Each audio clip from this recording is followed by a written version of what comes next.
When a company has been in business as long as Carhartt has, they're gonna have their fair share of hits and misses. So in this video, we're gonna go through the 9 weirdest items that Carhartt has ever made. Welcome, I'm Murawski, and this is the channel that helps you own better, look better, and live better. Part of innovation is experimentation and figuring out what works. So a company like Carhartt has brought us some of the best coveralls known to man, the B01 work pant, which is almost indestructible, and of course, the ubiquitous knit beanie that you see on everybody, from the girl ordering a pumpkin spice latte at Starbucks to the forklift operator in your warehouse. But here are some of the more interesting, unique, and downright strange products that Carhartt has made over the last 100 years. We'll start off with something that's not that crazy, with the combination coat and vest. This is from the early 1900s, and basically this is like the working man version of a 3-piece suit. And back in the day, fair enough, vests, or as they were known back then, waistcoats, were much more common. They were really a part of almost every man's uniform, and they had plenty of utility. Now, the great thing about buying a combination like this is that you could shed the outer layer when it got warm and still look like you're partially put together, or you could put it on later. This combination, actually, I'll bet you it looked pretty damn dapper, and these days you could probably almost wear it to a wedding. Around 1925, Carhartt had a collection of gloves, leather gloves, which honest to God, were almost like something you would find in a boutique today. They had these amazing embellishments and details. Really, these things were like, I'm surprised that with a glove like this, that Carhartt didn't just become known as the glove company, because these things were gorgeous. I would love to see a pair of these in the modern day, like reinterpreted. Really, really nice stuff. A lot of them had the gauntlet, which is kind of goes over your forearm here, ostensibly for people who are, maybe maintaining fences or whatever. They also had some shorter ones, but I gotta tell you, these things look like the workmanship was absolutely top notch, and I think it's probably a good example of the old adage, they don't make them like they used to.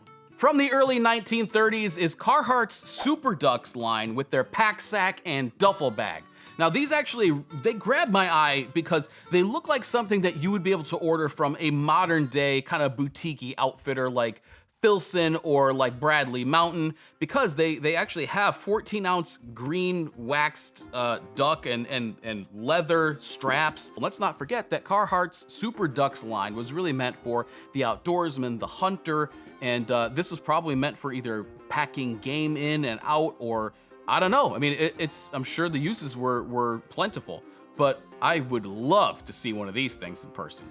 In 1964, Carhartt latched onto the surfer trend, which was kind of everywhere in the 60s, and offered their cut-off 11-ounce denim short. Now, this came in a few different colors, and it was supposed to be kind of like the perfect companion to your Pendleton board shirt as you went off and hit the surf, or at least wanted to look like you did. And it's interesting because looking at this line now, it almost reminds me of maybe an early version of what would be the Force line or something like that, meant for sort of outdoor activities, but not necessarily camping, hiking, and hunting, more sports and outdoor kind of stuff. In 1965, Carhartt had the Ranch Warmer and Ranch Pullover as a part of a line of a bunch of ranch wear, which again was very popular in that time. Now what this looks like, and the illustrations are kind of difficult to see, but it looks like what it is like acrylic pile Sherpa lining like you would get now, but done up in these different makeups. Like one of them has a hood, one has 2 chest pockets and kind of goes like a little bit longer, and I'll bet you actually that these probably look pretty dynamite. From 1972, the Carhartt Super Ducks Brush Buster Naugahyde pants. Now basically what these were a pair of Carhartt's duck canvas pants with Naugahyde on the front, and they also had a vinyl coated seat in the back. So I think that what these were really meant for, especially since they were under the Super Ducks kind of moniker, was going through the brush and not having to worry about getting snagged by thorns and prickers and all that kind of stuff. This would probably shrug off any kind of abrasion. A little bit later, they actually ditched the Naugahyde and they used some sort of a nylon facing, I believe, but this was the original version, and a couple examples still exist today. And if you want to make your own new version of these, well then go ahead and buy a pair of Carhartt B01s, go down to your local diner, rip out the booth seat, strip off the Naugahyde, and then make facings for the front of those, and you'll have basically the same thing. In 1991, Carhartt got on the trend of acid washing and bleach washing some of their clothes.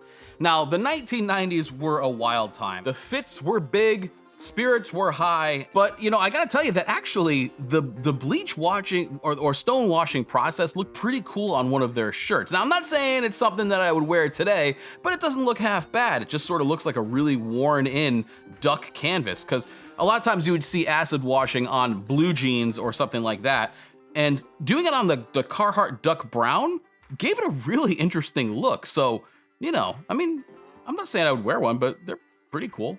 In 1993, Carhartt came out with their Cape Coat, and I believe that this is the product that needs to be resurrected. It looks a lot like old cowboy dusters with that extra piece of material over the shoulders for, resistance against the weather and stuff like that. Now, this might not be the most useful thing on the construction site or on the farm or whatever you're doing, but in certain circumstances, I'll bet you it's pretty handy, and I just think it looks really cool. Last but not least, in 1911, Carhartt tried their hand in the automotive industry by offering the Carhartt car. Now, this was only around for a very short time, only a few years, and they offered, I think it was 2 different models in 4 different body types.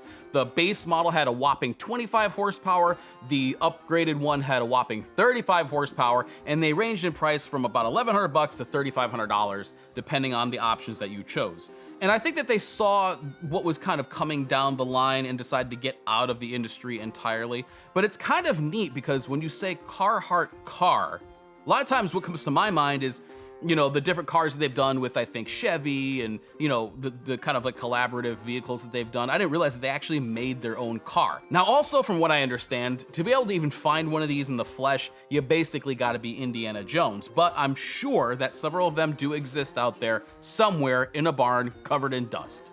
Let me know. So there you go, those are some of the weirdest products that Carhartt has ever come out with. Of course, there are other products, and let me know your favorite in the comment section. One of the ones that I wanted to mention was the Detroit jacket that they had tried lining one time in something called Scott Foam. Okay. But, I wanted to keep it short and sweet. So we have to do the drawing for the winner of last week's contest. What you had to do is write the key phrase in the comment section, subscribe to the channel, and then we're gonna use a random comment picker to see who wins. So let's go ahead and see who wins that. And don't forget, I'm gonna be reaching out via this channel, and we'll continue via email so that we can make sure you don't get scammed. But anyway, the random comment picker.